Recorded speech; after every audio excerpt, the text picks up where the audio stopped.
జై శ్రీరామ్. వందే మాతరం. హిందూ బంధువులందరికీ నమస్కారాలు. నిన్న ఎలక్షన్స్ మన తెలంగాణ, ఆంధ్రప్రదేశ్ ఇంకా కొన్ని స్టేట్స్ లోపల పార్లమెంట్ ఎలక్షన్స్కు జరిగినాయి. మీకు అందరికీ తెలుసు, తెలంగాణలో ట్రయాంగిల్ ఫైట్ అనేది మీకు తెలిసిన విషయమే. అయితే అన్ఫార్చునేట్లీ ఆసిఫాబాద్ లోపల ఒక గ్రామం లోపల కొన్ని ప్రాంతాల లోపల హిందూస్ అంతా కూడా బీజేపీకి వేస్తున్నారని తెలిసి జిహాదీ గుండాలు, దాదాపు ఒక 10,000 పైన గుండాలు హిందూ కాలనీస్ మీద అటాక్ చేసి చిన్నపిల్లలను, ఆడవాళ్ళను, వృద్ధులను, పసిపిల్లలతో సహా దారుణంగా కొట్టి వాళ్ళని చంపడానికి ప్రయత్నం చేసి తీవ్రంగా గాయపరచడం జరిగింది. కొంతమంది హాస్పిటలైజ్ అయ్యారు. చాలా తీవ్రమైనటువంటి సివియర్ కండిషన్స్లో హాస్పిటల్లో ఉన్న వాళ్ళు ఉన్నారు. కొంతమంది కండిషన్ సివియర్గా ఉందని తెలిసింది. అక్కడికి local BJP MLA Payal Shankar గారు వెళ్ళి వారికి ధైర్యం చెప్పి పోలీస్ డిపార్ట్మెంట్ను స్ట్రింజెంట్ యాక్షన్స్ తీసుకోవాలని, ఎవరైతే వాలెంట్స్కు రెస్పాన్సిబుల్ ఎవరైతే చేశారో, దాన్ని ఇన్వాల్వ్ అయి ఉన్నారో వాళ్ళందరి మీద కేసెస్ బుక్ చేసి వాళ్ళని అరెస్ట్ చేయాలని డిమాండ్ చేయడం జరిగింది. కానీ యాజ్ యూ నో, ఇక్కడ ఉన్నది కాంగ్రెస్ రజాకార్ గవర్నమెంట్ కాబట్టి పెద్దగా న్యాయం జరుగుతుందనే నమ్మకం లేదు. ఎందుకంటే అంతమందుకు అనేక భైన్సాలో కానీ, అంతమందికి అంకిచర్లో కానీ, ఇట్లా కామారెడ్డిలో అనేక ప్రాంతాల్లో పట రేపులు, గ్యాంగ్ రేపులు, మర్డర్సు, పూజారులను, ఆడపిల్లలను, మహిళలను, అవివాహితలను రేపులు చేయడము, చంపడము, ఇటువంటి క్రైమ్స్ బాగా జరిగినాయి. ఇదంతా కూడా ఒక ప్లాన్ ప్రకారంగా జరుగుతూనే ఉంది. ఇవన్నీ కూడా ఐసోలేటెడ్ ఇన్సిడెంట్స్ కాదండి. They are not embarrassments. It is very very well planned, designed and executed plan. Executed అనమాట ఇవంతా కూడా. It is part of their jihadi conspiracy. ఇదంతా కూడా గజ్వా హింద్ ప్రాజెక్ట్ లోపల ఇవన్నీ కూడా పార్ట్స్ అనమాట.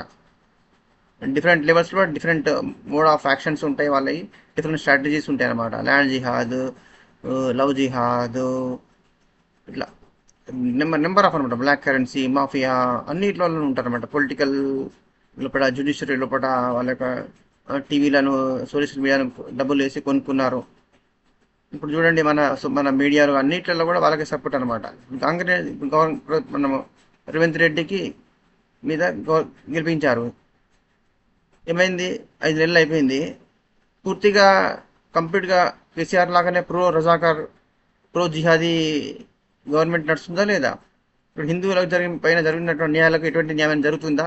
ఏమన్నా జస్టిస్ జరుగుతుందా? ఏమన్నా till now you did not get even a single statement. Nobody has ever spoken from the Congress party. Congress party నుంచి, గవర్నమెంట్ నుంచి కానీ, అఫీషియల్స్ నుంచి కానీ, వాళ్ళ పార్టీ నుంచి కానీ nobody has condemned this incident. ఈ ఇన్సిడెంట్స్ గురించి ఖండన రాలేదు. యాక్షన్ తీసుకుంటామని, వీళ్ళ మీద లీగల్గా ప్రొసీడ్ అవుతామని కానీ, లా పోలీస్ డిపార్ట్మెంట్కు సరైన స్ట్రాంగ్ ఇన్స్ట్రక్షన్స్ ఇవ్వడం కానీ, ఆదేశాలు ఇవ్వడం కానీ ఎటువంటి జరగలేదు కాంగ్రెస్ గవర్నమెంట్ నుంచి.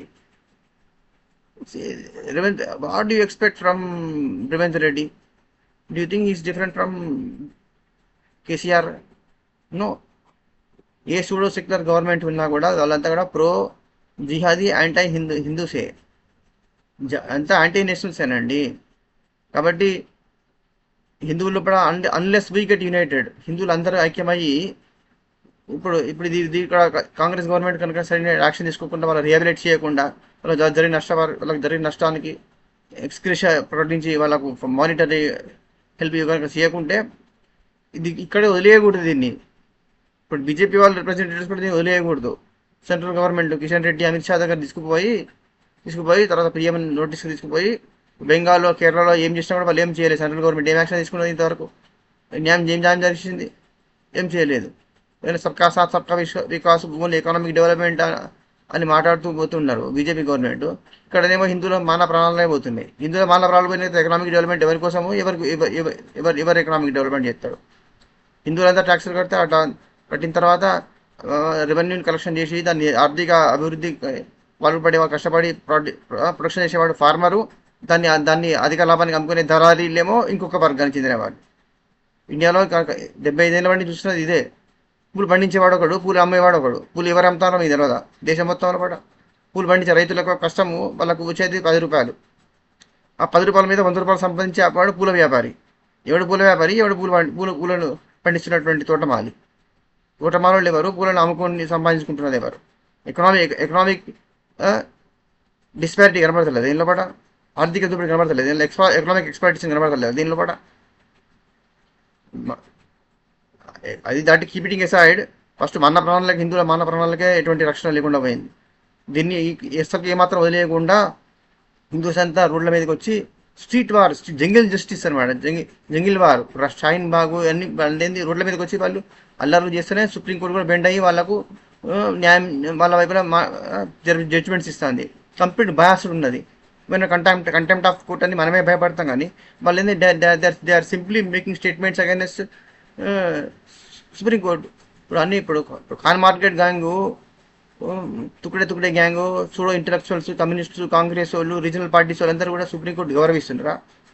సుప్రీంకోర్టును వాళ్ళు బదనాం చేస్తలేరా? ఎన్ఫోర్స్మెంట్ డైరెక్టరేట్ను, సిబిఐని, అన్ని ఏజెన్సీస్ని వాళ్ళు బదనాం చేస్తలేరా? బ్లేమ్ చేస్తలేరా? పార్షాలిటీ ఉందని వాళ్ళు నిందలేస్తలేరా? అన్నిటిని అందరినీ గౌరవించి, అన్ని వ్యవస్థలను గౌరవించి, డెమోక్రసీని, జ్యుడిషియరీని, సిస్టమ్స్ మొత్తం అన్ని సిస్టమ్స్ని గౌరవించి లా అబైడింగ్ సిటిజన్స్గా ఉన్నందుకు హిందువులే అన్ని రకాలుగా నష్టపోతున్నారు. మనం వాయిస్ రైజ్ చేయాలి. Should get united and we should voice against the atrocities which are committed against our fellow brothers and sisters. దీన్ని ఏమాత్రం వదిలిపెట్టకుండా సెంట్రల్ గవర్నమెంట్ దగ్గర తీసుకెళ్ళి హోమ్ మినిస్ట్రీ, సెంట్రల్ ఏజెన్సీ పంపించి ఇక్కడ కల్ప్రిట్స్ అందరూ అరెస్ట్ చేసి కంప్లీట్ జస్టిస్, ఎవరికైతే నష్టం జరిగిందో విక్టిమ్స్కు సరైన న్యాయం జరిగి రిహాబిలిటేషన్ చేసేంత వరకు కూడా ఈ విషయాన్ని వదిలేయకుండా దీన్ని సోషల్ మీడియా ప్లాట్ఫామ్ ద్వారా అన్ని ప్లాట్ఫామ్స్ మీద దీన్ని వైరల్ చేసి దీన్ని it should be taken to the notice of home minister and as well as to the notice of prime minister. లేకపోతుంటే సుమోటోగా, నాకైతే నమ్మకం లేదు, మన తెలంగాణ హైకోర్టు కానీ లేదా సుప్రీంకోర్టు కానీ సుమోటోగా కేసు ఫైల్ చేసి వాళ్ళను నోటీసులు ఇస్తారని నమ్మకం లేదు. ఎందుకంటే ఇక్కడ విక్టిమ్స్ హిందువులు కాబట్టి, చేసిన వాళ్ళు జిహాదీస్ కాబట్టి, జిహాదీల వ్యతిరేకంగా నోటీస్ ఇచ్చేంత గొప్ప ధైర్యము, అంత సోకాళ్ళు న్యాయము మన దేశంలో లేదు. ఎందుకంటే the day this country became a republic, it became a banana republic.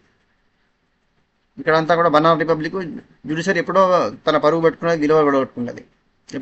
ఇక్కడ కూడా అందరికీ సమాన న్యాయం కాదు. అందరికి సమానం ఏం జరుగుతుంది? అది ట్రాష్. అందరూ లా ముందు అందరూ సమానం అనేది కూడా ట్రాషే. సుప్రీంకోర్టు, హైకోర్టులో కూడా అనేక 75 చరిత్రలో కూడా మనకు న్యాయం అనేది సమానం కాదు. అది కూడా చాలా ఖరీదైంది. కొంతమందికి న్యాయము, కొంతమందికి న్యాయం దొరకదు, కొంతమందికి అన్యాయమే. ఎంత అన్యాయం జరిగినా వాళ్ళ ప్రాణామానాలు పోయినా కూడా వాళ్ళు అడిగే దిక్కు, వాళ్ళ కోసం మాట్లాడే దిక్కు లేదు, వాళ్ళ కోసం ప్రశ్నించే దిక్కు ఎగ్జిక్యూటివ్ లేదు, ప్రభుత్వాలు లేవు, సుప్రీంకోర్టు లేదు, ఏం లేదు. బెంగాల్, కేరళ జరిగిన అట్రాసిటీస్, కాశ్మీర్ జరిగిన అట్రాసిటీస్కి వ్యతిరేకంగా విక్టిమ్స్ అయిన వాళ్ళకు ఏం న్యాయం చేసిండు నరేంద్ర మోడీ 10 years గవర్నమెంట్ బట్టి? ఏం చేయలేదు. కాకపోతే కనీసం మన కోసం ఆయన వాయిస్ అని ఇవ్వగలుగుతాడు. కనీసం మన కోసం కొంత బెటర్ కదా. కనీసం అది ఉంటేనే ఆయన నరేంద్ర మోడీ బీజేపీ గవర్నమెంట్ ఉంటేనే ఈ పరిస్థితి ఉన్నది. లేకపోతే మొత్తం దేశం మొత్తం ఇప్పటికే కాశ్మీర్, కేరళ అయిపోయేది అనమాట. ఈ 10 years లోపల కాశ్మీర్ కేరళ చేద్దాం, ఇండియా మొత్తాన్ని కాశ్మీర్ కేరళ చేద్దాం అంటున్నారు. ఇంకా కాలే. కొద్దిగా వాళ్ళు స్ప్రెడ్ అవుతున్నారు. దీన్ని కంటైన్ చేయడానికి కోసమే పాపం నరేంద్ర మోడీ గారు శాశ్వతలా కృషి చేస్తున్నారు. కానీ ఆయన what he has done is very little and very late. ఆయన చేసింది తక్కువ, చేయాల్సింది చాలా ఎక్కువ ఉంది. దానికి ఇంకా మీ కమింగ్ ఫేసెస్ లోపల అబ్సల్యూట్ మెజారిటీతో మోడీ గవర్నమెంట్ గెలిపించేది ఉంటేనే మన భారతీయులకు, మన ముఖ్యంగా హిందూస్కి, సిఖ్స్కి, జైన్స్, బుద్ధిస్టు, ఇంకా మన మిగతా మైక్రో మైనారిటీస్ ఉన్నారు కదా, పార్సీ లాంటి వాళ్ళు, సిక్కులు, జైన్స్, వీళ్ళందరూ కూడా మన ప్రాణాలకు రక్షణ దొరుకుతుంది అనేది కొద్దిగా అవకాశం ఉంటుంది. లేకపోతుంటే తుకుడే గ్యాంగ్ కనుక స్టేట్లో వచ్చినా ఈ కాంగ్రెస్ వాళ్ళు కానీ తుకుడే గ్యాంగ్ వాళ్ళు, పార్టీసు వాళ్ళు అధికారంలోకి వచ్చినా కూడా హిందువుల మానవ ప్రాణాలకు ఎటువంటి రక్షణ ఉండదు. Please viral this news in all groups, on all social platforms. Presenting Hindus get united before it is too late. Jai Shri Ram, Vande Mataram.